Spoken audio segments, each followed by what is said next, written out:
Ya malam, idan goman ƙarshe ya yi na watan Ramadan, me ya kamata in yi? Idan goman ƙarshe ya zo, Annabi sallallahu alaihi wasallam yakan daure gyautansa, ya kuma farkar da iyalansa, sannan kuma ya raya dararansa. Menene gyauta?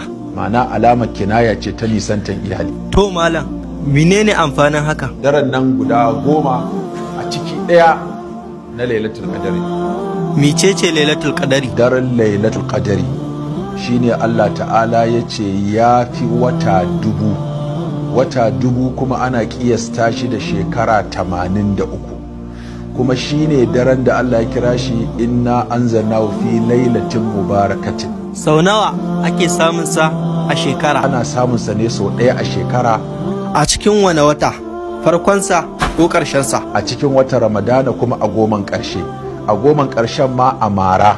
Mecece mara? Abin da ake kira mara shine 21 ko 23 ko 25 ko 27 ko 29. A cikin kwanakin nan kwara 5 na mara wanne ne aka fi samun sa? Fi samun sa a 27, ma'ana daren 27. Saboda mi? Domin a wannan ka'idar dare yana riga rana zuwa.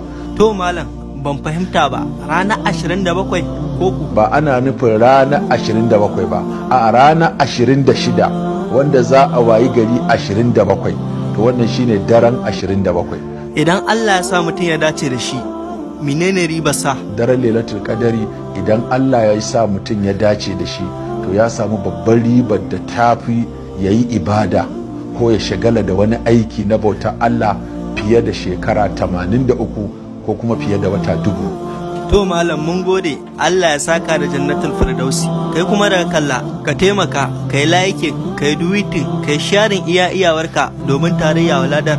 Allah ya sa mu dace da daren Lailatul Qadari.